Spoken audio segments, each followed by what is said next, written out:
Hello and welcome to Study with Sudhir. This is your digital classroom. My name is T.S. Sudhir.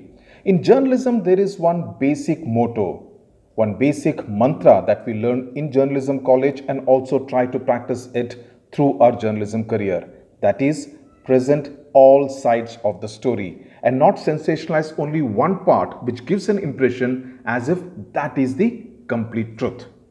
What's unfortunate is that after the meeting of state education ministers with the Union HRD minister over video conference on Tuesday, that is the kind of impression that went out on many education YouTube channels. Now let's see what actually happened.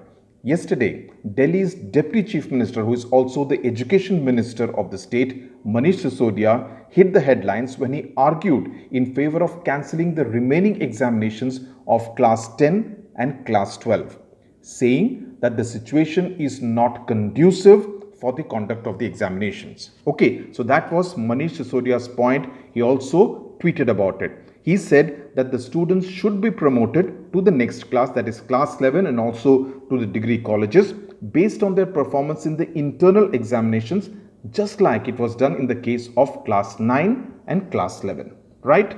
I hope this is clear as to what Manish Sisodia actually said. Now, Sisodia also suggested that the curriculum for the next academic year, that is 2020-21, should be reduced by 30%, and the entrance examinations like NEET and IIT JEE must be conducted on the basis of the reduced syllabus. So these were broadly the two big points that Sisodia spoke about and tweeted. Now while this was a news point, most TV channels, digital websites and newspapers highlighted, because obviously they are in the business of putting out the news, and this was obviously a major news point coming from the Deputy Chief Minister of Delhi. What is important is that when it comes to education YouTubers who are actually directly in touch with the students look to these education YouTube channels because they are disseminating information that would directly be connected to their immediate future. What the education YouTubers did was to actually highlight this as if this was going to be the decision as far as examinations throughout the country was concerned. I really feel that education YouTube channels must be more responsible while dealing with these kind of news. Do some reportage of their own, that would really help, and disseminate the information to the students, the parent community as well as the teacher community in a better manner, in a more responsible manner. At Study with Sudhir, that's what we do. Accuracy and complete truth is more important, much more important than rushing in first with incomplete information that does not reflect the complete truth. Okay, so let's look at what exactly is the position. We have seen what Sisodia said, right? Now, Delhi was the only state that spoke in favor of complete cancellation of the examinations. What did the other states say? Andhra Pradesh Education Minister A. Suresh said the state will conduct class 10 examinations as soon as the lockdown is lifted. Now, of course, that decision will be taken just before the 2nd of May. But that's the position of the Andhra Pradesh government. And that's in sync with the position of many states in the country. For instance, Karnataka State Education Minister Suresh Kumar, who is a very senior politician from Bengaluru city of the Bharatiya Janata Party, he has said that the state will conduct the examination when the situation becomes conducive. There is absolutely no talk from Suresh Kumar about cancelling the examination. In fact, he is in favor of giving tabs to students. He is looking ahead in order to ensure online teaching. Punjab, another state, underlined that class 10 examinations are a crucial stage in a student's life. Again, no talk of cancellation of examinations.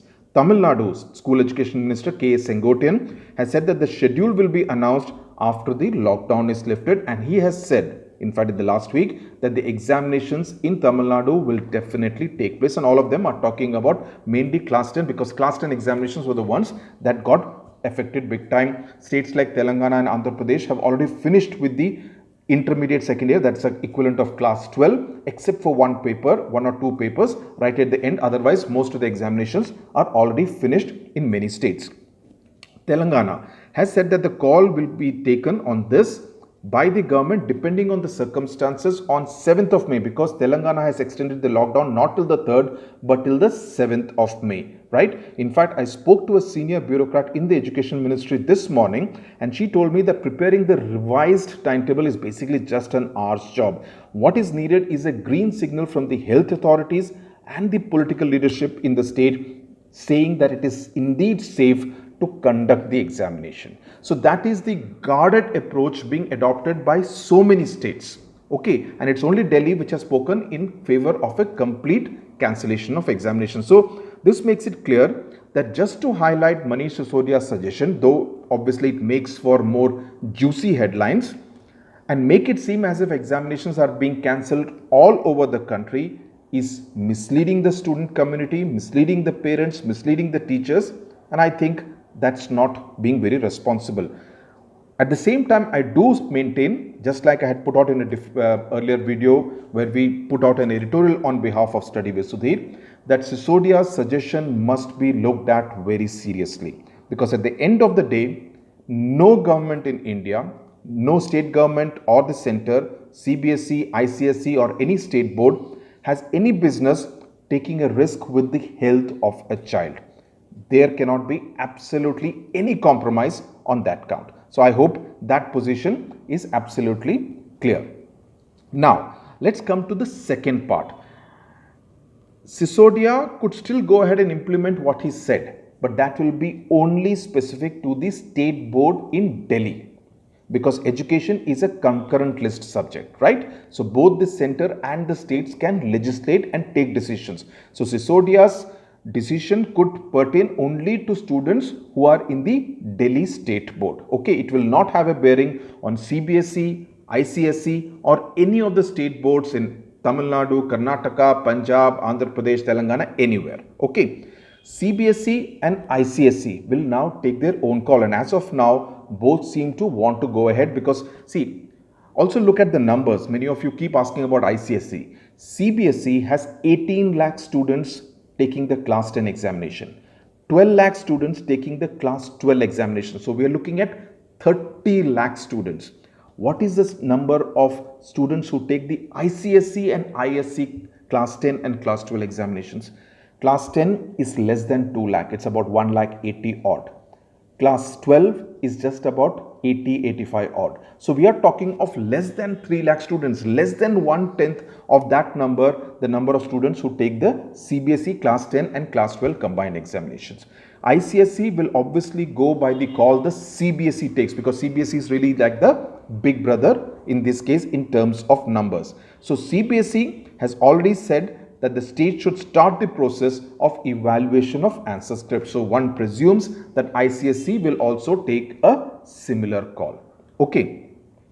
But I find the second part of Sisodia's suggestion a bit problematic, because what is Sisodia referring to? He says internal marks should be the basis for the promotion of the students of class 10 and class 12. Now, what will these internal marks be? Will they be the project marks?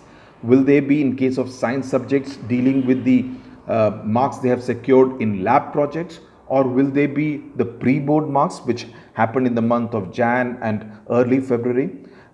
Given the fact that students are not at their 100% best in the pre-board examination, it's like saying that since the match has been washed out because of rain, let's take how you performed at the nets into account in order to assess your score. Obviously, that cannot happen, right? So this suggestion by Sisodia I find a bit problematic, and I am not too sure how the boards, CBSE, ICSE, state boards can actually implement this in totality if they are to even look at Manish Sisodia's suggestion. So that is the accurate position as far as what happened at the conference, a video conference of education ministers with the HRD ministry on Tuesday.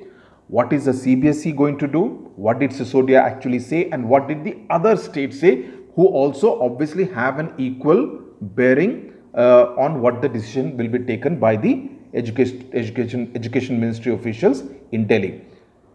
Tune into Study with Sudhir for information that is truthful, accurate and trustworthy. Thank you very much for watching.